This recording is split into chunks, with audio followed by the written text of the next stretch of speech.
गुरुमुखो, गुरु साहिब जी फरमाते हैं कि हमने यह विचार किया है कि जो इस तथ्य पर अमल करेगा वह निश्चय ही भवसागर से पार हो जाएगा। वह कौन सा तथ्य है? कथन करते हैं कि एक तो गुरुदर की निष्काम भावना से सेवा करो और दूसरा नाम का अभ्यास करो। तीसरा मन के मिथ्या अहंकार का त्याग करो, क्योंकि अहंकार ही सारी कमाई को पल भर में नष्ट कर देता है। सेवा वही सफल है जो अहंकार रहित होकर की जाए। सत्ता बलवट को यह अहंकार हो गया कि हमारी सुरीली वाणी में किए गए कीर्तन के कारण ही यहाँ दरबार में संगत आया करती है। अभिमानवश वे गुरु साहिब जी से कहने लगे कि हम दरबार में हैं तो आप गुरु हैं, अगर हम चले जाएं तो आपको कोई नहीं पूछेगा। इस अहंकार ने उन्हें चोटी से गिराकर गड्ढे में डाल दिया। उनके शरीर पर ऐसा कोढ़ निकला कि सारे सेवक उनकी शक्ल देखने से भी कतराने लगे। इसलिए मान रहित होकर की गई सेवा ही मालिक के दरबार में परवान होती है कि भव दरगाह में सम्मान तभी मिलेगा जब हृदय से अहंकार भाव का त्याग करेगा। जिसने भी आपा भाव को मिटाकर दीनता धारण करके सेवा की है, उन्होंने लोक परलोक में सम्मान पाया है। भगवान श्री कृष्ण जी ने भी श्रीमद् भागवत गीता के 4 अध्याय के 34वें श्लोक में ज्ञान प्राप्त करने के लिए 3 बातों का वर्णन किया है। वे क्या हैं? नम्रता, आज्ञा पालन और सेवा। सेवक अक्सर ही सेवा से बना है। सेवा ही सेवक का सच्चा आभूषण है। जो श्रद्धा भाव से पूर्ण सद्गुरु की तन से सेवा करता है, उसका तन निरोगी हो जाता है। जो मन से सेवा करता है, उसके मन के समस्त रोगों का नाश हो जाता है। और जो धन से सेवा करता है, उसके धन में आशीषित वृद्धि हो जाती है। गुरुमुखो, सद्गुरु की यह प्रभुताई है कि जो उनके लिए एक कण भर भी भेंट करता है, वे उसका कई सहस्त्र गुना करके उसे वापस लौटा देते हैं। द्रौपदी की ही मिसाल ले लो। द्रौपदी ने अपनी साड़ी का एक टुकड़ा फाड़कर भगवान श्री कृष्ण जी की उंगली में बांधा था, तो भगवान ने उस छोटे से टुकड़े के बदले समय आने पर उसे सहस्त्र साड़ियाँ प्रदान कर दी थी। यह सब सत्पुरुषों की सेवा करने का प्रताप है। इसी प्रकार सुदामा को एक मुट्ठी भर चावल के बदले उसे अपार धन संपदा का मालिक बना दिया। श्री गुरु महिमा में भी वर्णन आया है, जो गुरु को भोजन करवावे मनोत्रिलोक ही न्योत जिहावे। जो श्रद्धा से सद्गुरु को भोजन करवाता है, उसे त्रिलोकी को भोजन करवाने का फल मिलता है, क्योंकि सद्गुरु ब्रह्म स्वरूप होते हैं। उनकी सेवा सारे ब्रह्मांड की सेवा होती है।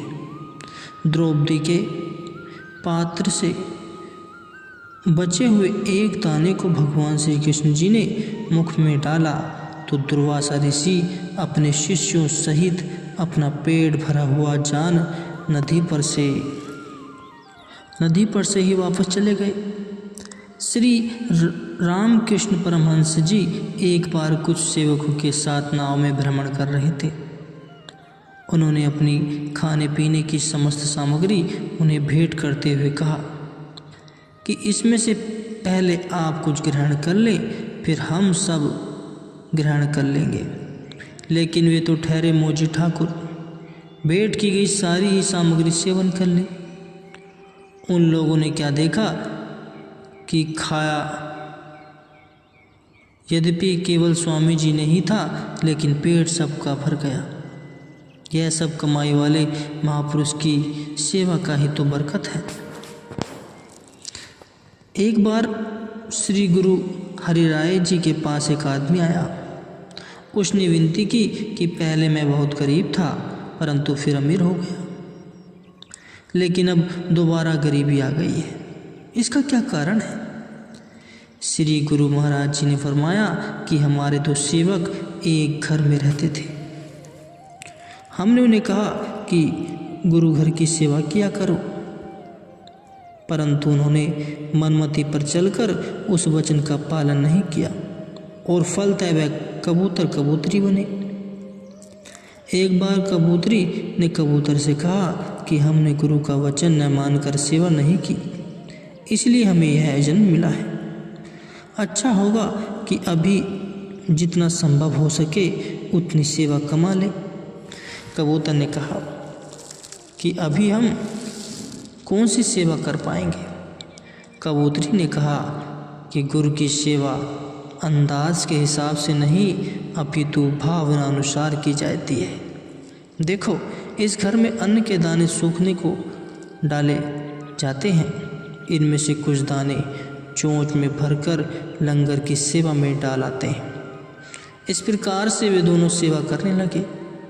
गुरु साहिब जी ने फरमाया कि जब तुम निर्धन थे, तब पक्षियों ने तुम्हारे घर से अन्न के दाने लाकर लंगर में डाले और वह अनाज गुरुमुखों के मुंह में गया। उसी से तुम्हारा भाग्य खुला, जो तुम अमीर बन गए। अमीर होने के बाद तुमने पक्षियों के आने का रास्ता ही बंद कर दिया, जिससे तुम्हारे दाने लंगर में पहुंचने बंद हो गए और तुम अमीर से पुनः गरीब बन गए। गुरु घर की सेवा से ही बरकत पड़ती है। वह करते रहोगे तो बढ़ते रहोगे। यह सुनकर वह सत्तु वचन कहकर तन मन धन से सेवा करने लगा और कुछ ही समय में फिर से अमीर हो गया।